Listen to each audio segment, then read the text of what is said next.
Վրաստան-ՆԱՏՕ հարաբերությունները սկսվել են երկրի անկախության վերականգնումից անմիջապես հետո 1992 թվականից։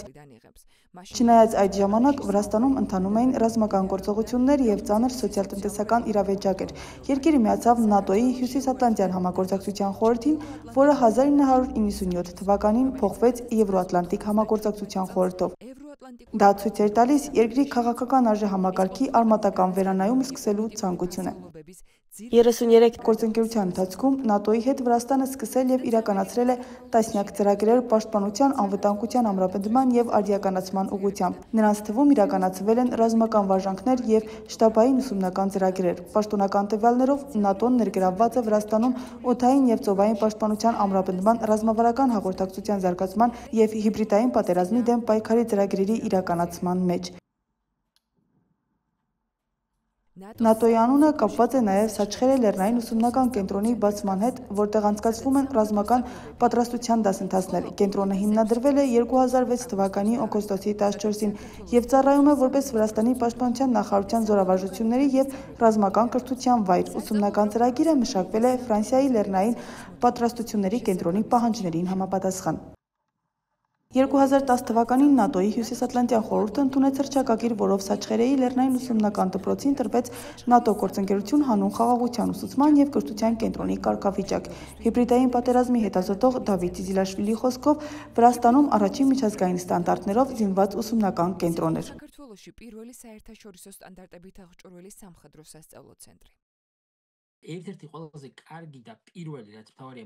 Սա առաջին հնարավորությունն էր, որ Վրաստանը ստանար ՆԱՏՕ-ի ստանդարտները և դառնար այդ ստանդարտների մշակման մասնակից։ Սաչխերեի ուսումնական կենտրոնը մասնակցել է բազմաթիվ կարևոր նախագծերի ՆԱՏՕ-ի հետ։ Փաստացի Վրաստանը տարածաշրջանում առաջին երկիրն էր, որ կարողացավ վերապատրաստել ՆԱՏՕ-ի անդամ երկրների զինծառայողներ Վրաստանում։ Դա մեծ աջակցություն էր մեր երկրի համար։ Մինչև Օրֆոլոյի զորավարժությունները և Սաչխերեի լեռնային դպրոցը արդեն գործում էր գործընկերություն հանուն խաղաղության ծրագիրը։ Վրաստանի արտաքին գործերի նախարարության հրապարակած տեղեկության համաձայն 1994 թվականին Վրաստանը դարձավ այդ ծրագրի մասնակից։ Մասնակիցների գնահատմամբ դա երկրի պաշտպանության համար կարևորագույն իրադարձություն էր, քանի որ այդ ժամանակ Վրաստանի արտաքին քաղաքականության հիմնական նպատակն էր հավասարակշռել Ռուսաստանից եկող սպառնալիքը։ Ծրագրի շրջանակներում ՆԱՏՕ-ի անդամ և գործընկեր երկրներում անցկացվում էին համատեղ զորավարժություններ, շտաբային ուսումնական վարժանքներ։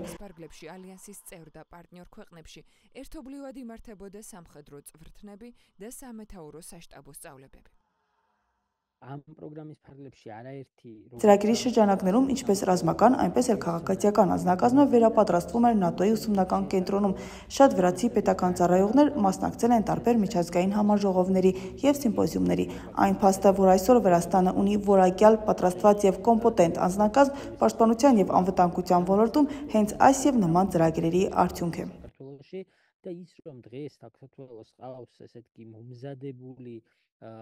Կვალիֆიციური და კომპეტენტური პერსონალი თავდაცვის და უსაფრთხოების სექტორში მიწილად სწორედ ამ და მსგავსი პროგრამების დამსახურება։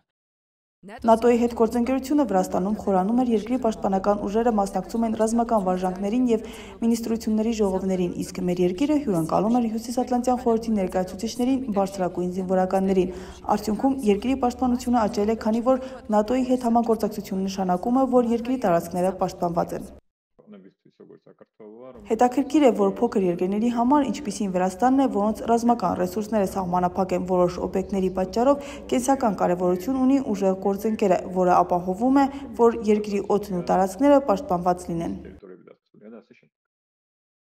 Ինչու դարձավ Վրաստանը ՆԱՏՕ-ի ռազմավարական գործընկեր։ Դիվանագետ և հետազոտող Գեորգի Պատրիցիայի խոսքով Վրաստանի համար, ինչպես նաև այլ նախկին ԽՍՀՄ երկրների համար ՆԱՏՕ-ն եղել է անկախության ամրապնդման և անվտանգության հաստատման միակ մեխանիզմը։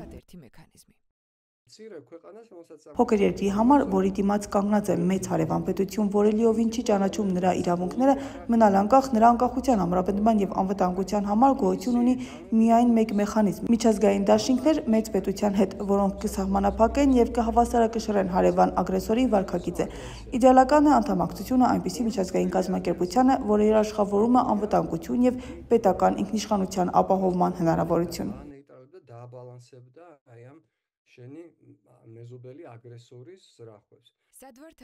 Որտեղ ենք հիմա եւ ինչպիսին կլինի Հյուսիսատլանտյան դաշինքի հետ Վրաստանի հարաբերությունները, հաշվի առնելով երկրի ներկա գործընթացները։ Այս հարցի շուրջ մենք զրուցեցինք Վրաստանում Մեծ Բրիտանիայի դեսպան Գարեթ Ուորթի հետ։ Մենք պարզ կարեկցիալ ենք Վրաստանի կառավարության հետ, որ ժողովրդավարությունը, օրենքի գերակայությունը եւ մարդու իրավունքները կարեւոր են ՆԱՏՕ-ի համար։ Վրաստանի երկկողմ հարաբերությունները կարևոր են ոչ միայն Եվրամիության, այլ նաև ՆԱՏՕ-ի համար։ Բացի այդ, պետք է ասենք, որ ՆԱՏՕ-ն ունի հատուկ ծրագիր Վրաստանի հնարավորությունների ուժեղացման համար, եւ մենք ցանկանում ենք, որ այդ ամենը շարունակվի, բայց մենք ուզում ենք, որ այն լինի առավելագույնս արդյունավետ եւ իհարկե ապահովության այնպիսի միջավայրում, ինչպիսին կա Եվրոպայում։ Սա նշանակում է, որ բոլորը պետք է ավելի շատ ծախսեն իրենց պաշտպանության վրա։ Սա վերաբերում է ինչպես Մեծ Բրիտանիային, այնպես էլ Գերմանիային եւ Վրաստանին։ Այսպիսով, սա այն է, ինչը մենք պետք է տեսնենք ապագայում Վրաստանի կառավարությունը պետք է պարտավորվի իրականացնել ռեֆորմներ ՆԱՏՕ-ի ուղղությամբ եւ նորից պարտավորվի լինել այն երկրների խմբի մասը, որոնք գիտեն, որ մենք պետք է պաշտպանենք Եվրոպայի անվտանգությունը։ ՆԱՏՕ-ს მიმართულებით და კვლავ აიღებს ვალდებულებას იყოს იმ ქვეყნების ჯგუფის ნაწილი, რომლებმაც იციან, რომ ჩვენ გვჭირდება ევროპის უსაფრთხოების დაცვა.